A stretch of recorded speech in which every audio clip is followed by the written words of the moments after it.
하나님 말씀은 로마서 2장 17절로 29절 말씀입니다. 로마서 2장 17절로 29절 말씀, 제가 한 절, 여러분이 한 절 나누어 읽도록 하겠습니다. 유대인이라 불리는 내가 율법을 의지하며 하나님을 자랑하며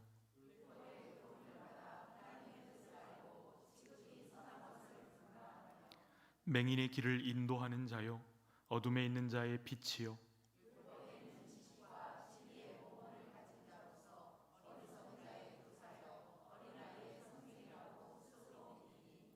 그러면 다른 사람을 가르치는 내가 내 자신은 가르치지 아니하느냐?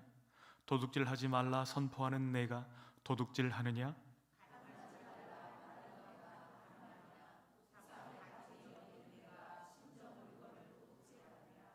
율법을 자랑하는 내가 율법을 범함으로 하나님을 욕되게 하느냐?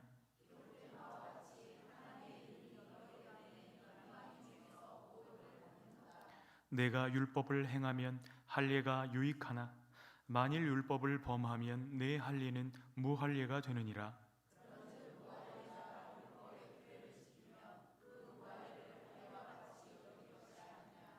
또한 본래 무할례자가 율법을 온전히 지키면 율법 조문과 할례를 가지고 율법을 범하는 너를 정죄하지 아니하겠느냐?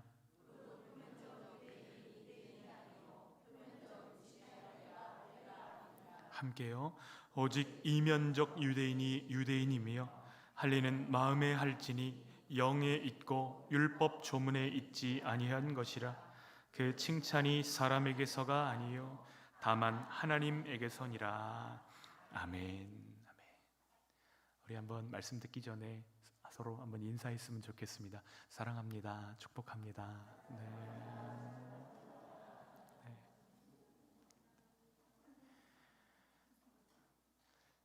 아침에 근로자의 날이라고 누가 포스터를 한 장을 친구가 올려줬는데 그 포스터에 있는 모델들은 다 못 쉬는 직업들이라고.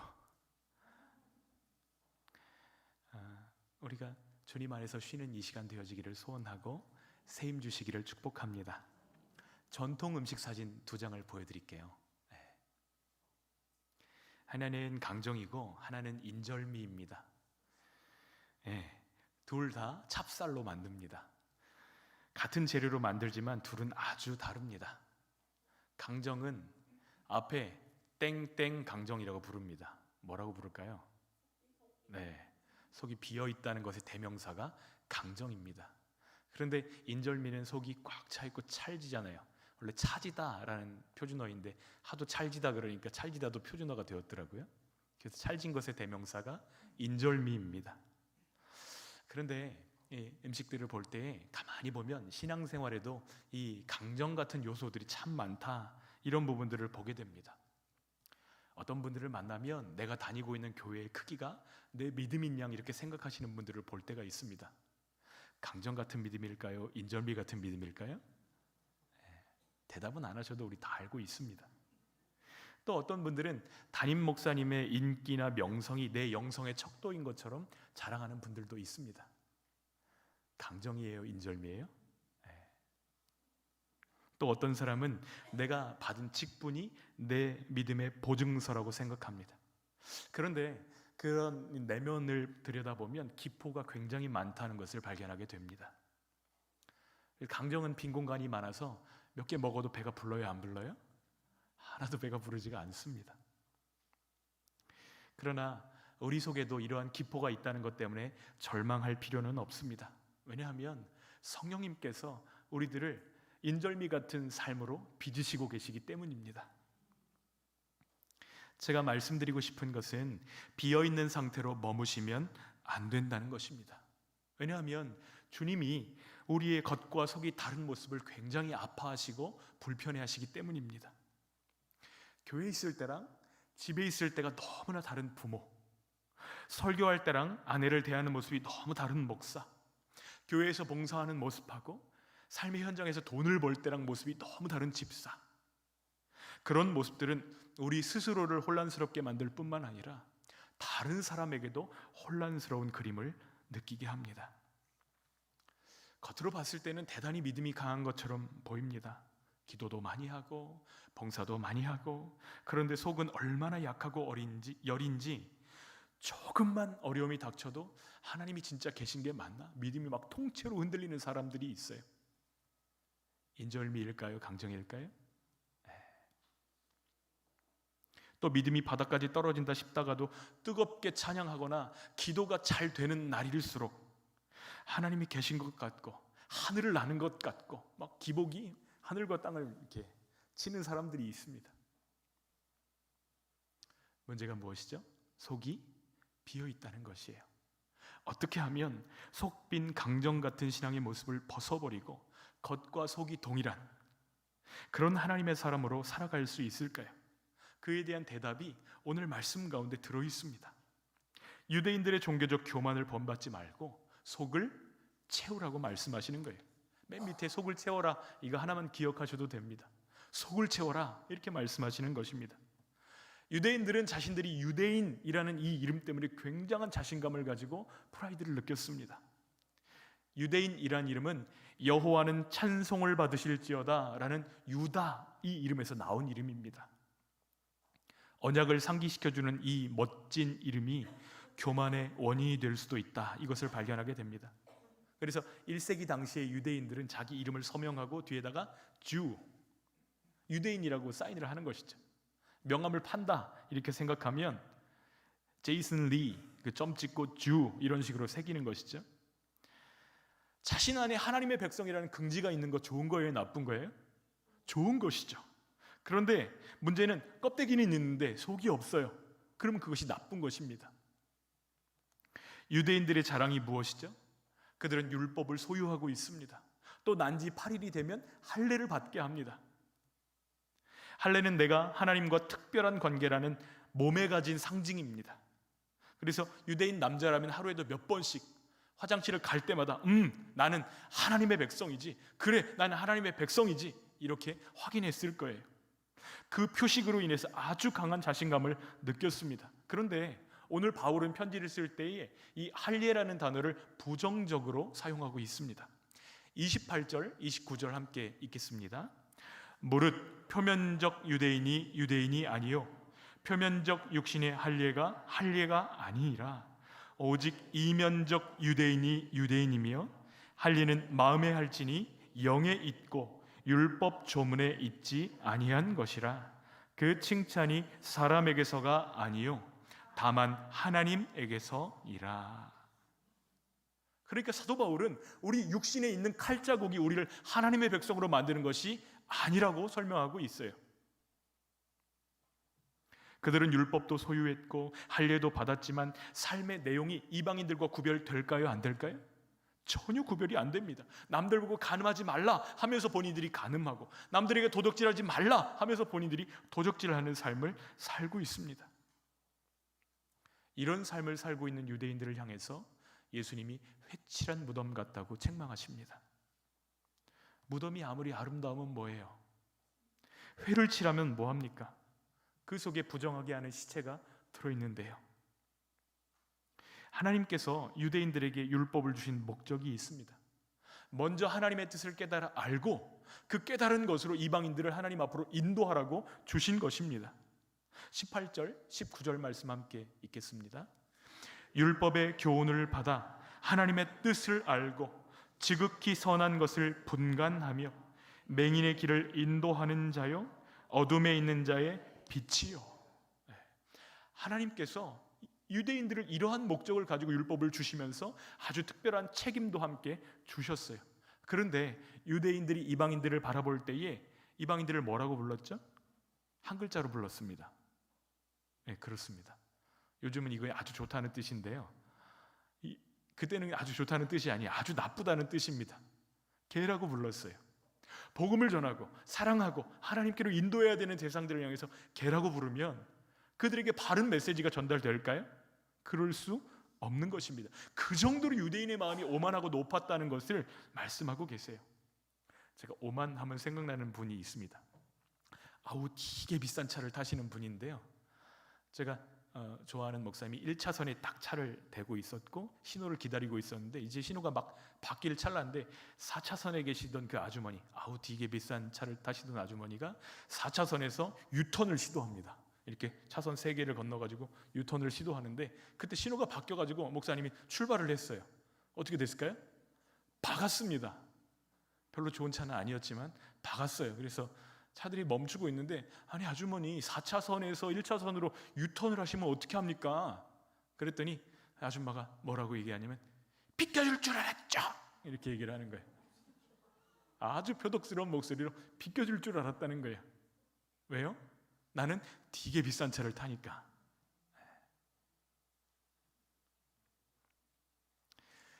특권을 가지고 있다는 것은 책임도 있다는 것을 의미합니다. 사실 한꺼풀만 벗기고 들어가 보면 유대인들 안에는 하나님의 공의도 없고 자비도 없습니다. 지금 전 세계 총기 사업의 대부가 누군지 아십니까? 유대인들입니다. 그래서 이 총기 사업 규제가 안 되는 이유가 그들의 돈줄과 관계되어 있기 때문에 유대인들 그 부자들이 뒤에서 돈을 대고 있기 때문에 총기 사업을 멈출 수가 없는 것입니다. 세계적인 사채업자, 고리대금으로 유명한 사채업자들은 다 유대인들입니다. 가장 유명한 사람들, 그런데 그들은 뒤로 다 도둑질을 하고 있습니다. 간접적으로 살인하고 있습니다.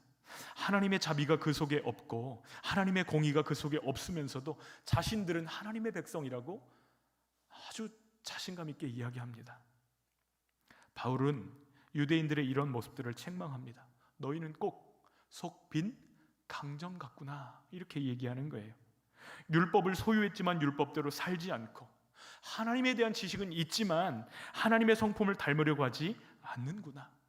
할례라는 의식은 있지만 생명은 없고 표면적인 상징은 있지만 내면적인 의미는 다 잃어버리고 있구나 탄식하고 있는 것입니다.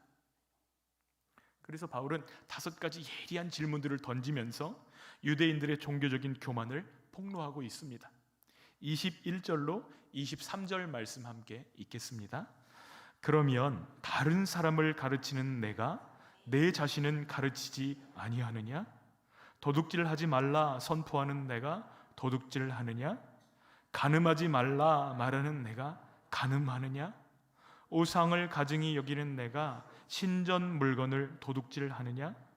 율법을 자랑하는 내가 율법을 범함으로 하나님을 욕되게 하느냐? 지금 겉과 속이 다른 그 모습들 때문에 하나님의 이름이 이방인들 가운데서 욕을 당하고 있다는 것을 바울이 지적합니다. 그런데 이 이야기는 유대인들의 이야기일 뿐만 아니라 오늘 우리들의 이야기이기도 합니다. 이 명목상의 믿음, 형식적인 신앙은 슬프게도 우리 안에도 계속되고 있다는 거예요. 여러분은 우리 교회 다니는 것이 자랑스러우십니까? 감사합니다. 너무 감사합니다. 근데 어느 교회 다니세요? 이렇게 물어보면 큰 교회 다니는 사람들이 잘 대답할까요? 작은 교회 다니는 사람들이 잘 대답할까요? 큰 교회 다니는 사람들은 어찌나 이렇게 잘 대답하는지 모르겠어요. 잘 대답합니다. 그런데 조그만 개척교회 다니시는 분들은 교회 이야기하는 것을 즐거워하지 않는 모습들을 많이 보게 됩니다.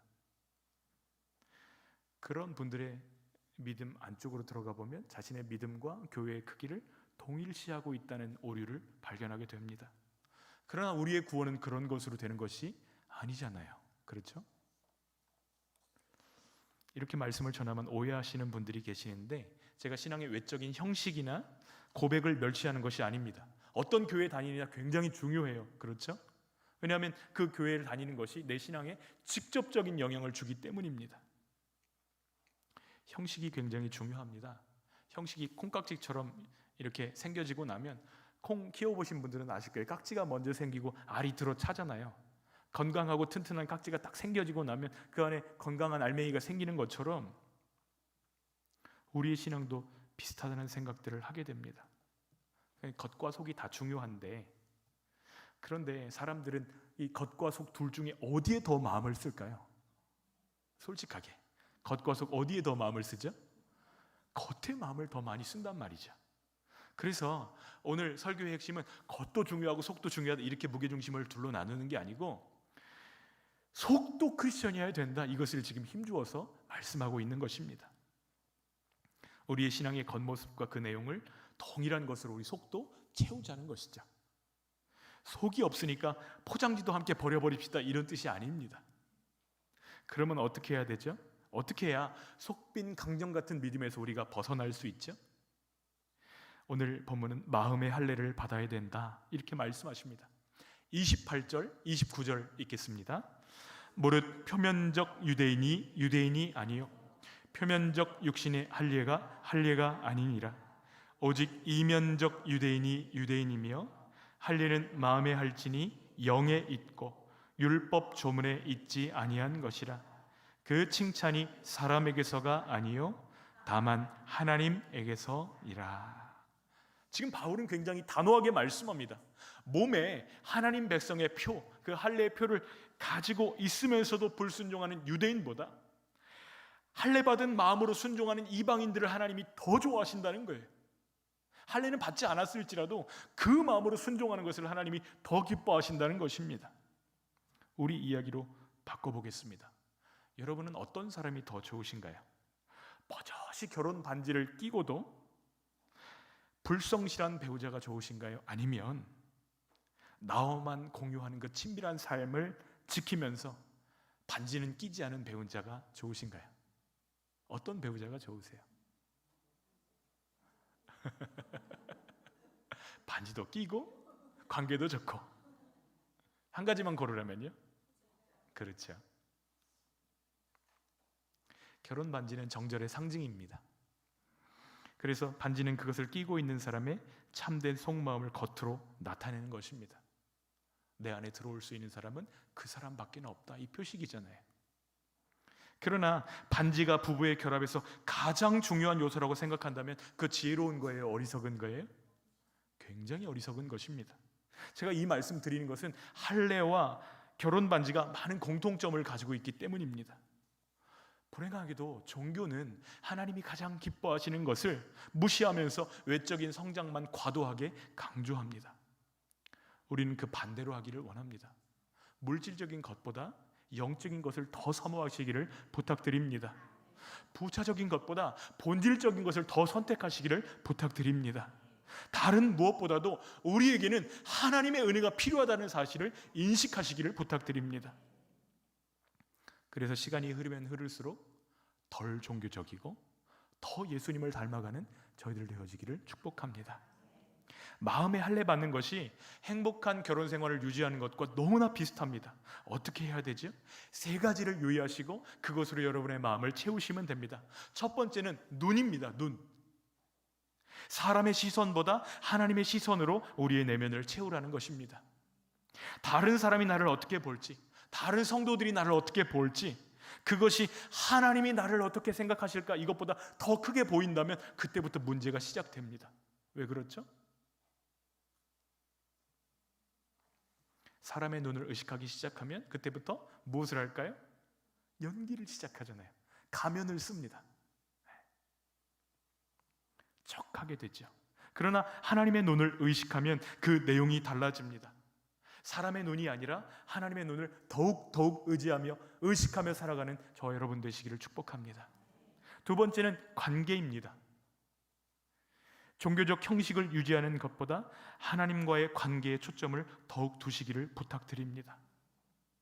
부부가 살아가면서 나는 아내고 나는 남편인데 당신이 해야 될 일 5개, 내가 해야 될 일 5개, 어기면 벌금 20만 원, 이렇게 하면 그게 무슨 부부 관계가 되겠어요?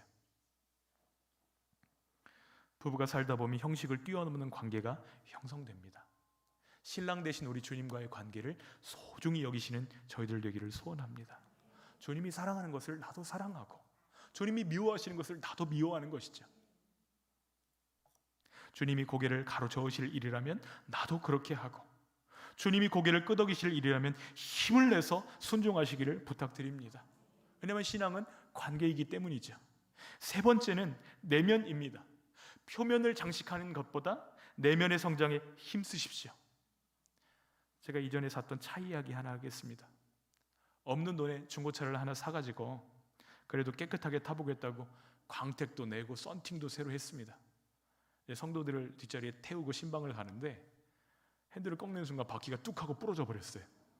와, 여러분 이런 일을 당해보신 적 있으세요? 바퀴가 주저앉아 버렸습니다. 보험사를 불러가지고 이제 자키로 차를 들어올리고 보니까 부품들이 다 부식되어 있는 거예요. 바퀴를 잡고 있어야 되는 암이나 링크나 이런 부품들이 다 녹이 나가지고 부식이 되어 있는 것입니다. 그러니까 겉만 깨끗하게 페인트 칠하고 광택 낸다고 이거 타고 다닐 수 있어요? 없어요? 타고 다닐 수 없습니다. 신앙생활도 마찬가지죠. 내면이 훨씬 더 중요합니다. 여러분 예수님 믿으신 지 얼마나 되셨어요? 한 30년 되셨습니까? 그러면 예수님 믿기 그 30년 전보다 지금 훨씬 더 주님 사랑하고 계십니까? 더 예수님 닮아가고 계십니까? 아니면 해마다 한 차례씩 페인트 칠을 해가면서 괜찮아 보이는 척하면서 그런 괜찮아 보이는 성도로 살고 계십니까? 제가 내면치유와 상담 공부를 할 때에 필독서로 읽었던 책이 하나 있습니다. 위장된 분노의 치유라는 책이었는데요, 저자가 최현주 목사님이시거든요. 근데 이 목사님이 어렸을 때 알코올 중독 가정에서 자라면서 엄청나게 상처를 받았습니다. 그리고 내면에 아이가 있는 거예요. 성인 아이라고 하잖아요. 이 아이가 있는데 치유받지 못한 상태로 결혼을 했고 또 치유받지 못한 상태로 또 목회를 시작하게 됩니다. 그런데 목회하다 보면 본인이 감당할 수 없는 스트레스 있어요? 없어요? 있잖아요. 마음에 분노가 있고 스트레스가 있는데 그것을 하나님 앞에 갖고 가서 해결하는 방법을 모르니까 누구한테 푸냐면 사모님하고 가족들한테 푸는 거예요. 근데 그것도 제일 안 좋은 방법으로 풉니다. 때리는 거예요. 그러면 여러분 그 목회가 건강할 수 있을까요? 주님이 위장된 분노를 치유하시기까지 죄와 상처로 가득했던 이 목사님의 고백을 아주 솔직하게 드러낸 책이었어요. 이 책 쓰기 전과 후가 같을까요? 다를까요? 하나님이 그를 만져주셨다는 고백들입니다. 책의 메시지는 이거예요. 치유와 행복한 삶은 바로 우리의 선택에 달려있는데 겉만 크리스천 되지 말고 속도 크리스천이 되셔야 된다는 것입니다. 겉은 괜찮은데 속은 막 분노로 끓어오르고 있다면 그것 가지고 하나님께로 나아가셔야 된다는 내용이에요. 우리가 예배 시간마다 주님을 향해서 드리는 고백들이 있습니다. 하나님은 저의 아버지이십니다. 예수님은 저의 사랑이십니다. 이 고백이 우리 삶의 갈피마다 다 배워들게 되기를 축복합니다. 오늘 우리에게 주신 이 말씀을 기억하면서 강정 같은 믿음이 아니라 인절미 같은 사람 되시기를 주님께 기도하는 저희들 되기를 원합니다. 율법을 소유하는 것으로 기뻐하는 것이 아니고 성경책을 차 위에 앞에다 이렇게 실어놓고 다니는 것으로 안전을 도모하는 것이 아니고 펴서 읽고 기뻐하고 그 길로 살아가는 저희들 되어지기를 축복합니다. 끼고 있는 반지로 만족하는 것이 아니고 신랑 되신 예수님을 오늘 더 사랑하고 그 사랑을 힘입어서 가족들을 오늘 더 사랑하는 저희들 되어지기를 축복합니다. 유대인이 명함에 새겨놓는 정도의 주 이런 이름이 아니고 우리에게 주신 이름 예본 이 이름처럼 예수님을 더 바라보고 예수님을 더 닮아가기를 힘쓰는 저와 여러분 되시기를 축복합니다. 한번 기도했으면 좋겠는데요. 주님, 제 안에 이 껍데기는 제법 괜찮아 보이는데 속은 텅 비어 있을 때가 얼마나 많은지 모릅니다. 하나님, 그 안에 주님의 사랑이 깃들게 되기를 원합니다. 주님의 은혜가 깃들게 되기를 원합니다. 하나님, 저희들을 붙잡아 주셔서 가볍고 텅 빈 신앙생활이 아니고 주님이 우리를 채우시고 주님 사랑하고 주님과 동행하는 삶을 살게 하여 주시옵소서. 꽉 찬 삶으로 주님께 영광 돌리게 하여 주시옵소서. 한번 같이 기도하겠습니다.